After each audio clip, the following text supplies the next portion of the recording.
안녕하세요, 여러분. 오늘부터는 7-2단원 진화와 생물 다양성에 대한 내용을 살펴볼 텐데요. 우리 지난 시간, 7-1단원 말미에 이런 얘기를 했었습니다. 지구환경 변화로 인해서 생물들이 멸종되었음에도 불구하고 일부 생물들은 그러한 지구환경 변화에 적응하고 진화하여가지고 오늘날 생물 다양성이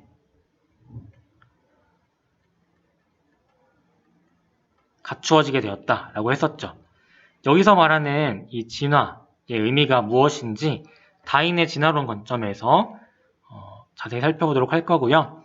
이에 더해서 우리 7단원 단원명이 생물 다양성과 유지잖아요. 그만큼 생물 다양성이 중요하다는 얘기인데 이 생물 다양성의 의미가 무엇인지, 그리고 이 생물 다양성을 저해해야 하는 요인은 무엇인지, 그리고 보존하기 위한 방법에는 어떤 게 있는지 자세히 살펴보도록 할게요.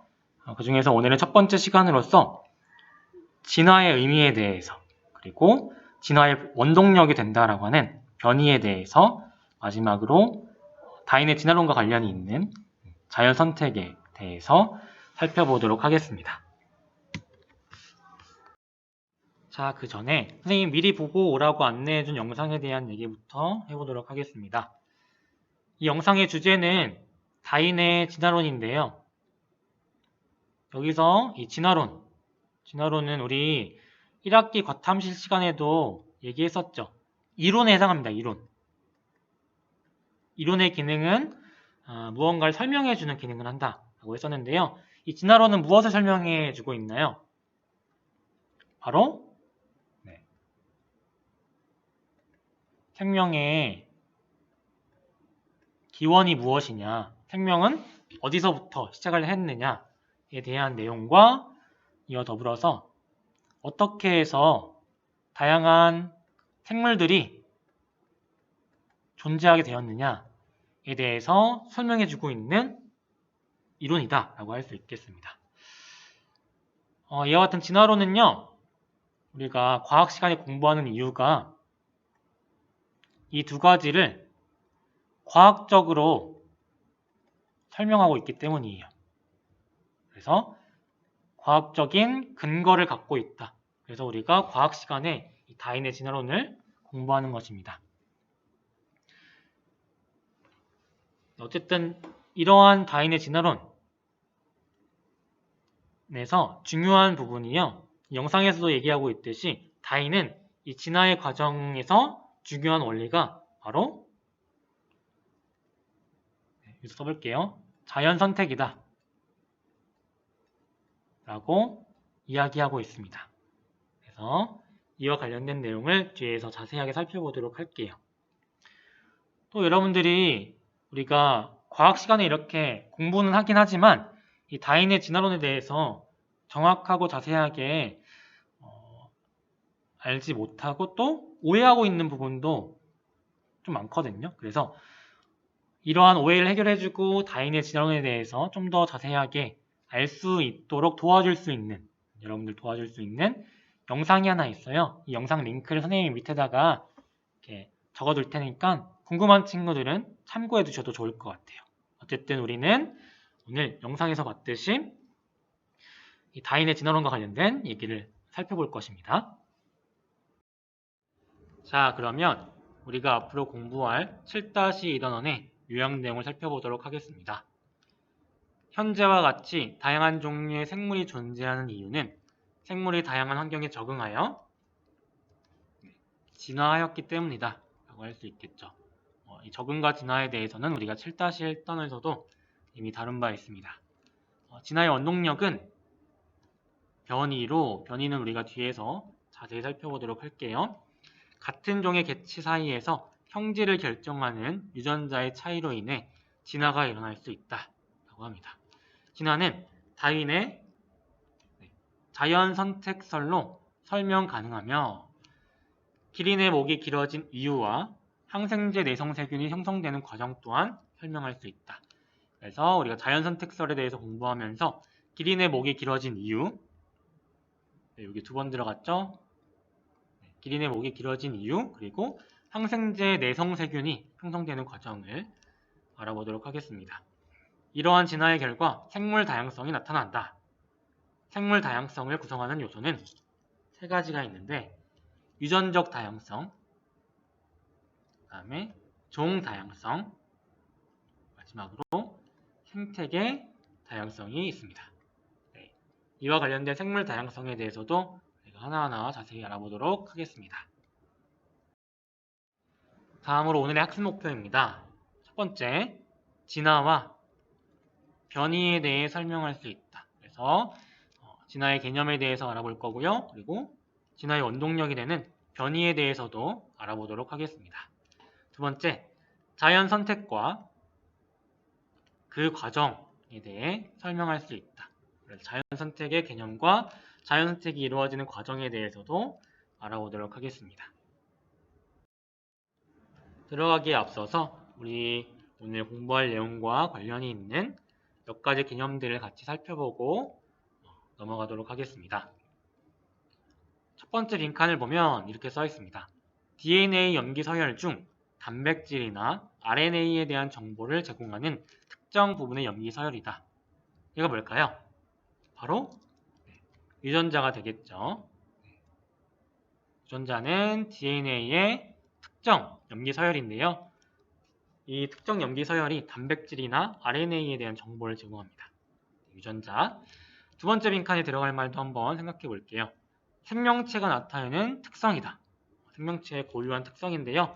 예를 들면 사람의 경우는 홍채 색깔 그리고 혈액형 같은 게 있습니다. 얘는 뭘까요? 바로 형질이 되겠습니다. 그래서 두 번째 빈칸에는 형질을 써주시면 되겠습니다. 그림을 같이 보면요. 여기 보면 DNA가 있고요. DNA의 특정 염기 서열에 유전자라고 이렇게 표시되어 있습니다. 유전자는 단백질이나 RNA에 대한 정보를 제공하는데요. 그래서 단백질에 대한 정보를 제공할 경우 이 단백질에 의해서 특정 형질이 나타나게 되는데요. 예를 들면 귓불 모양 같은 게 있고요. 또 혀말기, 그리고 쌍꺼풀과 같은 형질을 결정하게 됩니다. 유전자와 또 형질의 관계에 대해서도 우리가 살펴봤어요. 이어서 생물종과 생태계에 대한 개념들을 살펴보도록 할게요. 첫 번째 빈칸부터 채워보도록 하겠습니다. 생식이 가능한 개체들의 집단이다 라는 의미를 갖는 것 무엇일까요? 바로 종이 되겠습니다. 우리가 보통 같은 종이라고 얘기할 때는 예를 들어서 동그라미라는 개체랑 세모라는 개체가 같은 종이다 라고 얘기할 때 이 둘은 생식이 가능해야 합니다. 생식을 통해 나온 자손 네모가 있을 때 또한 이때 태어난 네모라는 자손이 또 생식이 가능해야 돼요. 그래서 같은 종에 해당하는 다른 개체와 생식이 가능해야 한다. 이게 성립될 때 동그라미와 세모가 같은 종이다 라고 얘기할 수 있는 거예요. 이에 반하는 예시를 하나 들어볼게요. 호랑이와 사자. 이 둘은 다른 종이다 라고 우리가 알고 있죠. 다만 이 둘은 생식이 가능합니다. 생식을 통해서 라이거라는 개체를 만들 수 있는데요. 그런데 이때 태어난 라이거끼리는 생식이 불가능해요. 그렇기 때문에 사자와 호랑이는 같은 종이라고 볼 수 없습니다. 그래서 같은 종이다 라고 얘기할 때는요. 생식이 가능한 개체들이 같은 집단 안에 존재해야지만 같은 종이다 라고 얘기할 수 있는 거예요. 네. 그래서 종의 의미를 여러분들이 한번 봐주시면 좋을 것 같습니다. 두 번째 개념 보도록 할게요. 일정한 지역에서 생물 군집과 우기 환경이 유기적으로 연관된 하나의 개다. 얘는 바로 생태계가 되겠습니다. 이 생태계와 관련된 내용은요. 우리 다음 단원인 8단원에서 좀 더 자세히 살펴보도록 할 거예요. 예를 들면 습지나 갯벌이나 산림 같은 것들이 있습니다. 세 번째 개념 보도록 하겠습니다. 생태계를 구성하는 생물의 종류와 개체수가 일정한 상태를 유지하는 것. 이것은 바로 생태계 평형이다 라고 볼 수 있어요. 생태계 평형은 간단히 얘기하면 생태계가 안정된 상태로 유지되는 것이다 라고 볼 수 있습니다. 자, 이렇게 해서 배경 이론에 해당하는 개념들을 몇 가지 살펴봤고요. 이제 본격적으로 진화의 개념부터 알아보도록 하겠습니다. 진화란 시간이 중요한 전제 조건인데요. 진화는요, 오랜 시간 동안 여러 세대를 거쳐 이루어진 생물의 변화 과정이다 라고 할 수 있습니다. 그래서 우리 혹시 여러분들 포켓몬이랑 디지몬 아나요? 그냥 어렸을 때 많이 그 애니메이션들을 봤었는데, 애니메이션을 보면 포켓몬이랑 디지몬이 짧은 시간에 그 형태가 확 바뀌면서 진화를 하죠. 이런 것들은 이제 과학적으로 옳지 않은 진화이다 라고 할 수 있습니다. 진화는 오랜 시간이라는 시간적인 개념이 전제되어야 한다. 그래서 오랜 시간 동안 이루어진 생물의 변화 과정이 바로 진화이다 라고 할 수 있겠습니다. 두 번째 개념은요, 변이인데요. 변이란 같은 종에 속하는 개체 사이에서 나타나는 형질의 차이다 라고 할 수 있습니다. 그래서 같은 종인데 그 생김새가 조금씩 다른 것, 이게 바로 변이다 라고 할 수 있습니다. 변이는요, 진화의 원동력이 된다 라고 했었죠. 진화의 원동력이 된다. 이와 같은 변이의 종류에는 두 가지가 있는데요. 첫 번째는 바로 비유전적 변이가 되겠습니다. 이름에서 알 수 있듯이 이 비유전적 변이는요, 유전되지 않아요. 내용을 살펴보면 유전자의 변화 없이 환경 요인의 작용으로 나타나는 변이다. 비유전적 변이에는 환경 요인이 작용한다 라는 특징이 있는데요. 이 비유전적 변이는 형질이 자손에게 유전되지 않습니다. 예를 들면 이런 게 있어요. 그림을 보면 훈련을 통해서 단련된 근육질의 팔이 있습니다. 그리고 단련되지 않은 얄쌍한 팔이 있어요. 선생님 팔 같아요. 네.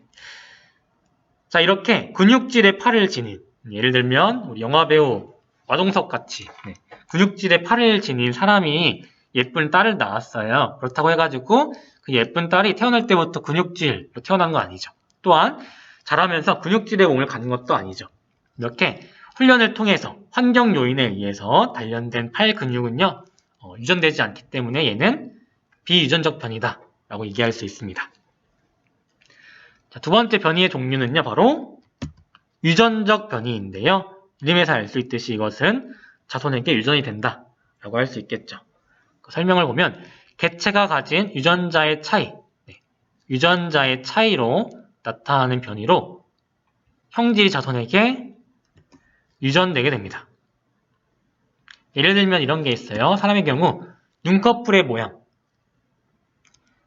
아빠나 엄마가 쌍꺼풀을 갖고 있으면 그 자손이 쌍꺼풀을 가질 가능성이 높아지고, 또한 귓불 모양 역시 볼록한 게 유전될 수도 있고 오목한 게 유전될 수도 있죠. 이렇게 이 두 가지는 유전적 변이에 해당한다 라는 것 알고 계시면 되겠습니다. 다음으로 변이의 원인에 대해서 알아보도록 하겠습니다.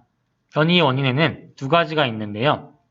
그중 첫 번째는 돌연변이입니다.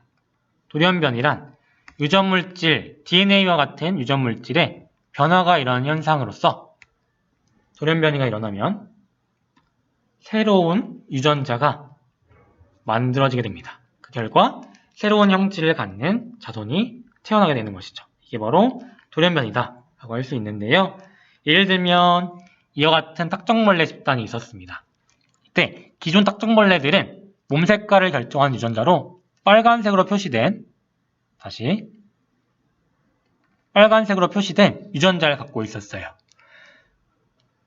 그런데 이와 같은 유전자의 변화가 일어나게 되는 것입니다. 그래서 빨간색으로 표시된 유전자가 아니라 초록색으로 표시된 유전자가 새롭게 만들어지게 되고, 그래서 이와 같은 새로운 유전자가 만들어지면서 초록색 몸 색깔이라는 새로운 형질을 갖는 개체가 만들어지는 것입니다. 이것이 바로 돌연변이의 예시다 라고 할 수 있어요. 두 번째 원인은 바로 유성생식인데요. 그 의미를 먼저 보면 암수 생식세포의 수정으로 자손이 만들어지는 방법이다 라고 할 수 있고, 이때 부모의 유전자가 다양하게 조합되어서 자손에게 전달되기 때문에 부모와는 다른 형질을 갖는 자손이 태어날 수 있다라는 것입니다. 예를 들면 이렇게 강아지 가족이 있었어요. 이쪽을 아빠라고 해보고요. 이쪽을 엄마라고 해보겠습니다. 아빠의 경우는 몸 색깔을 결정하는 유전자로 초록색으로 표시된 유전자를 갖고 있었습니다. 그랬더니만 흰색의 몸 색깔을 갖고 있다라는 것을 우리가 알 수 있고요. 이와는 다르게 엄마의 경우는 노란색 유전자를 갖고 있었어요. 그랬더니만 몸 색깔이 검은색으로 결정되는구나 라는 것을 알 수 있습니다. 이 둘 사이에서 생식세포가 조합되면서 수정되면서 귀여운 강아지가 태어났습니다. 이때 이 강아지가 갖고 있는 유전자를 보니까 아빠로부터 받은 초록색 유전자와 엄마로부터 받은 노란색 유전자를 모두 갖고 있네요. 다시 말해서 유전자가 새롭게 조합된 것이죠. 기존 부모와는 다르게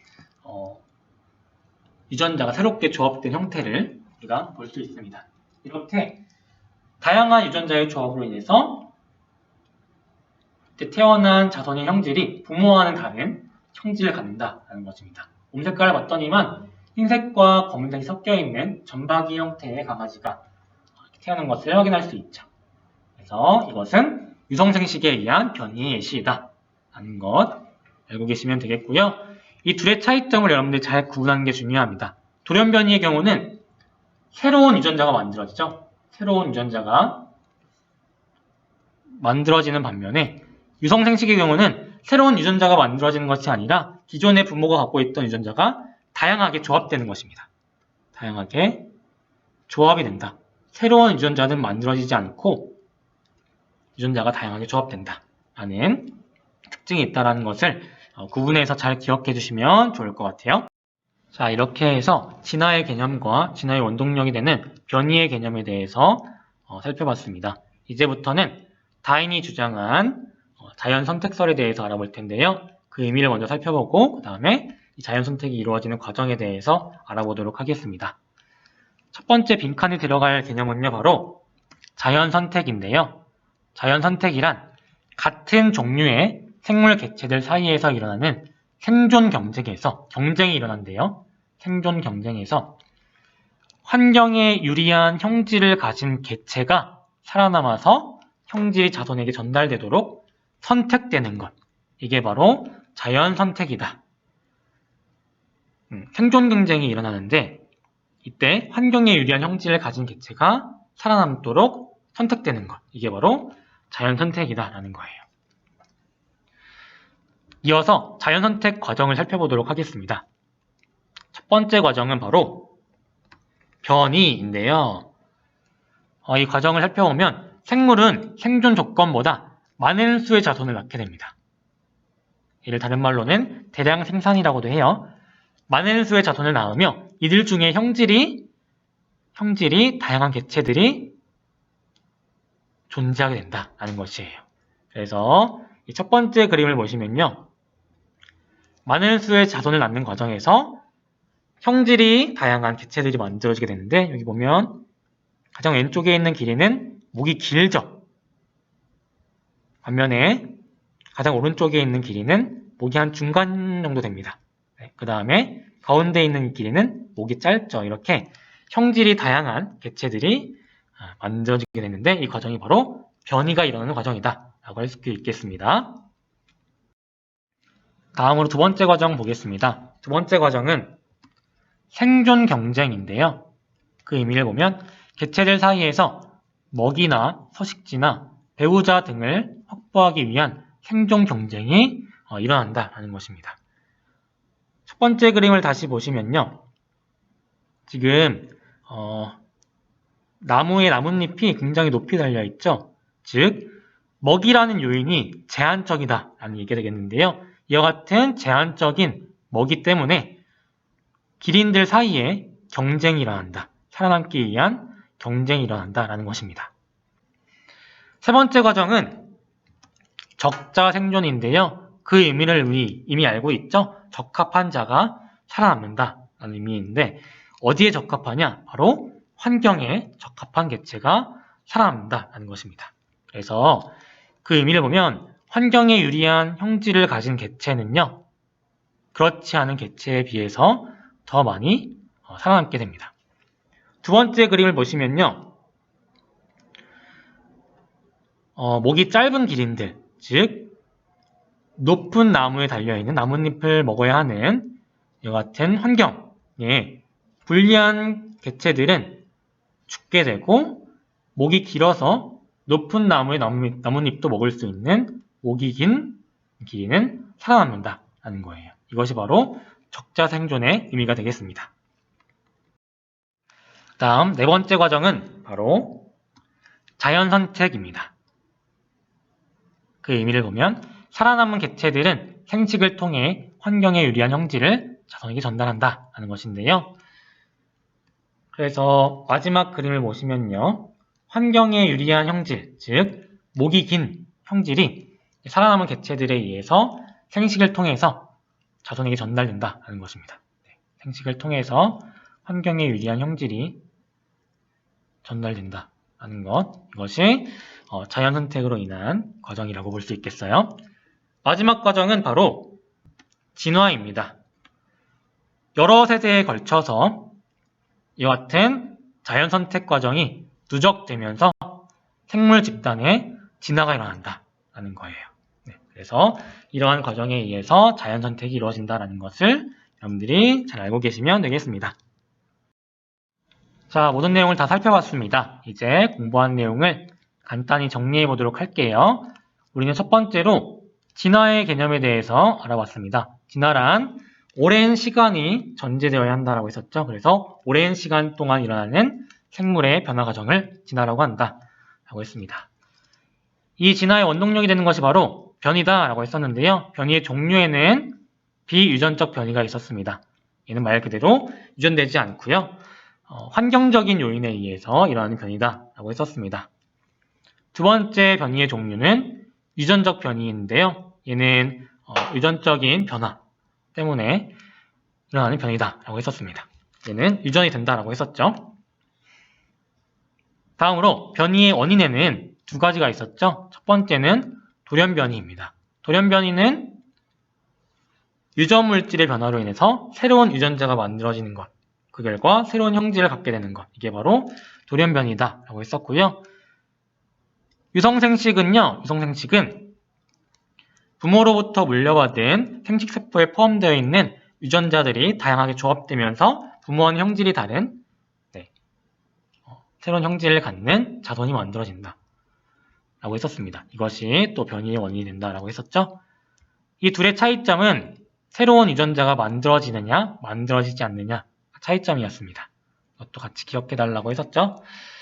마지막 세 번째 중요했던 개념은요. 자연선택설인데요. 그 과정을 다시 한번 얘기해보면 먼저 많은 수의 자손이 태어나면서 그 가운데 다양한 형질을 갖는 변이가 존재하게 되죠.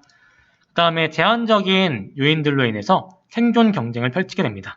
먹이나 서식지나 배우자와 같은 이러한 요인들로 인해서 생존 경쟁을 펼치게 되고 그 안에서 환경에 유리한 형질을 갖는 개체들이 있었죠. 그 개체들이 적자가 되어서 살아남게 된다.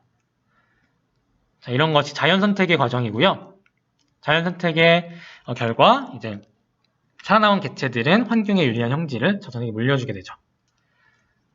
이것이 긴 시간 누적되면서 진화가 일어난다는 것입니다. 그래서 진화와 변이와 자연선택설에 대한 내용을 우리가 쭉 살펴봤어요.